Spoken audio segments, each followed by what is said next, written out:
আসসালামু আলাইকুম। একটি কথা না বললেই নয়, আমরা বাংলাদেশের মানুষ এতটাই অসচেতন যে একজনের ক্ষতি হলেও আমাদের কিছু যায় আসে না, প্রাণ চলে গেলেও কিছু যায় আসে না। যেমন ধরুন, গতকালকে শিশু সাজিদ মারা গেল। কেন মারা গেল? ওই যে সেই নলকূপটা সেই ওপেন রেখে দিয়েছিল, পরিত্যক্ত নলকূপ, অথচ সেটা কিন্তু ভরাট করে দেওয়ার কথা, কিন্তু উনি ওনার স্বার্থটা দেখেছে, পাইপগুলো তুলে নিয়েছে। তুলে নেওয়ার পরে পাইপটাতে যেই গর্তটা থাকবে সেটা ভরাট করা উচিত ছিল, সে করে নাই। সে মনে করছে কে মরলো কে বাঁচলো এগুলো দেখার সময় নেই। ঠিক এভাবেই সব ক্ষেত্রেই একই অবস্থা। যেমন ধরেন, আপনি একটা জায়গায় গেছেন ঘুরতে, একটা রিক্সাওয়ালা বা অটোওয়ালা, আপনি ভাড়া হওয়ার কথা 20 টাকা, সে চাইতেছে না 50 টাকা নিচে যাব না। সে চিন্তা করতেছে, ও পাইছি, আজকে মুরগি পাইছি। তার মানে এই জায়গায় একটা বিষয় কাজ করে যে বাংলাদেশের মানুষ ছোট থেকে বড়, গরিব থেকে ধনী, ধনী থেকে গরিব, সবাই একে অপরকে মুরগি ভাবে। আমরা মুরগি ভাবি। যেমন ধরেন, উকিল একটা ক্লায়েন্ট পাইলে সেই উকিল কী করবে, যে না আজকে একটা মুরগি পাইছি, তাকে আজকে সাইজ করা লাগবে। তারপর একজন মুচি, ধরেন আপনার জুতা ছিঁড়ে গেছে, জুতাওয়ালা মুচির কাছে গেছেন, মুচি এখন বলছে, ও আজকে পাইছি একজনকে, রে একটু বসাইতে হবে। মানে আমরা বলতে চাচ্ছি যে খবরকে আমরা মুরগি ভাবি। তারপরে ধরুন, পুলিশ হলো, সাপোজ একটা আসামি ধরতে গেছে, তার বাদী বিবাদী রয়েছে, দুজনের কাছ থেকে মনে করেন টাকা খাইতে শুরু করে দেয়। এ বলে তোমাকে ধরবো না, ও বলে তোকে ধরবো। এভাবে মনে করেন টাকা খেয়ে তারা কি মুরগি বানাচ্ছে আমাদেরকে। তারপরে ধরেন অনেক ক্ষেত্রেই আর কি, আরও অনেক উদাহরণ রয়েছে যে আমরা একে অপরকে আমরা মুরগি ভাবি এবং মুরগি বানানোর চেষ্টা করি, যে কীভাবে অবৈধভাবে অর্থ উপার্জন করা যায় একজনের কাছ থেকে। নানাভাবেই মানে মুরগি বানানোর চেষ্টা করে। এক কথায় প্রতিটা মানুষ, আমরা এতটাই বাংলাদেশের মানুষ আমরা অবহেলিত সাধারণ মানুষ, যে একে অপরকে আমরা সবাই মুরগি ভাবি। এই মুরগি ভাবতে গিয়ে আমাদের এই ক্ষতি হচ্ছে, বিভিন্নভাবে ক্ষতি হয়। তারপরে আরও অনেক উদাহরণ দেওয়া যায়। যেমন আপনি একটা সবজি কিনতে গেছেন সবজিওয়ালার কাছে, সেই সবজিওয়ালা আপনাকে ভাবছে, ও পাইছে অনেক কয়েকদিন পরে আজকে, ঠিক আছে, একটা জিনিসের বেগুনের দাম 50 টাকা, 60 টাকা, সে চায় বসে থাকলো।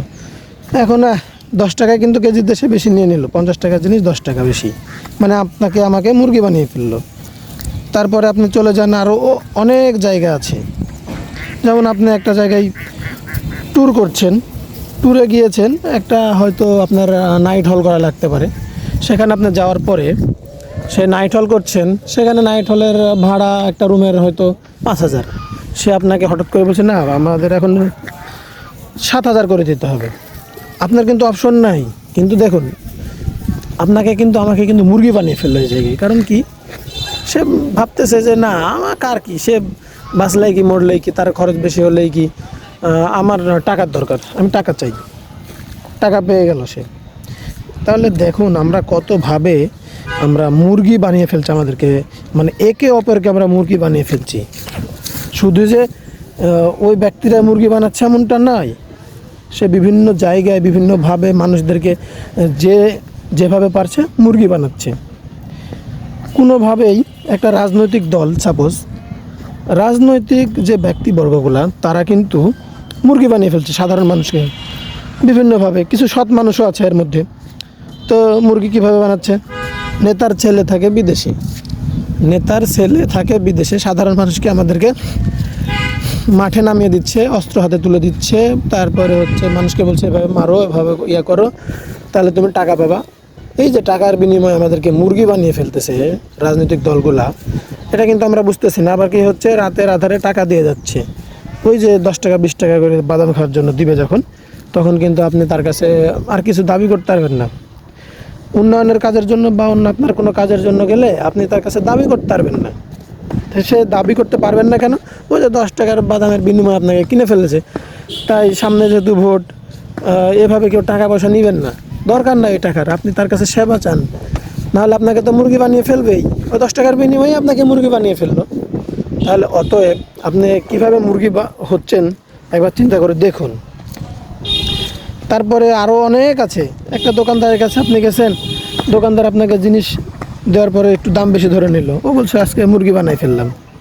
মনে মনে ভাবতেছে, যে প্রকাশ না করলেও সে মনে মনে ভাবতেছে যে আজকে ওকে মুরগি বানিয়ে ফেললাম। কারণ কি, সে আপনার কাছে দাম রেট একটু বেশি নিয়ে নিছে। আরও কিছু বিষয় রয়েছে, যেমন হলো আপনি যদি ওষুধের দোকানে যান ওষুধ নিতে, তাহলে ওষুধের দোকানদার আপনাকে বিভিন্নভাবে মুরগি বানিয়ে ফেলে, মুরগির রোস্ট বানিয়ে ফেলে। কিভাবে? একজনকে বলছে আপনাকে 10% ছাড় দিলাম, আরেকজনকে বলছে আপনাকে এত % ছাড় দিলাম। কিন্তু সে কিন্তু এমনভাবে দামগুলো ধরে নেয়, ছাড়ও দেয়। সবাই যে অসৎ তা না, কিছু এর মধ্যেও অসৎ রয়েছে, তারা কিন্তু আপনাকে মুরগি বানিয়ে ফেলছে, দাম বেশি ধরে নিচ্ছে, বলতে দিচ্ছে না, কারণ আপনার তো দামগুলো জানা নেই। তো আমরা কিন্তু একে অপরকে আমরা বিশ্বাস করি না, আর সুযোগ পেলে আমরা মুরগি বানিয়ে ফেলি, একেবারে মুরগির রোস্ট বানিয়ে পর্যন্ত খেয়ে ফেলছি আমরা। কি হবে এভাবে কি আমরা কোনোদিন পরিত্রাণ পাবো না? আমাদের বাংলাদেশের মানুষ কি কখনো সচেতন হবে না? একে অপরকে কখনো ভালোবাসবে না? এভাবে চলতে থাকবে? আমরা চাই পরিবর্তন। কিভাবে পরিবর্তন হবে? মানবিকতার দিক থেকে পরিবর্তন হতে হবে। যে আমি একটা কাজ করব, সেই কাজের দ্বারা আরেকজন যদি ক্ষতিগ্রস্ত হয়, তাহলে তো হবে না। ক্ষতিগ্রস্ত যখন হবে, তখন তো কি হবে আর কি, ক্ষতিগ্রস্ত হলে তো সে তো ক্ষতিগ্রস্ত হয়ে গেল। সেজন্য মূলত সচেতন হতে হবে, একে অপরকে ঠকানোর কোনো চিন্তা করতে হবে না, কাউকে ঠকানো যাবে না, অন্যায় করা যাবে না, এগুলা সব কিছুই করতে হবে। ধন্যবাদ।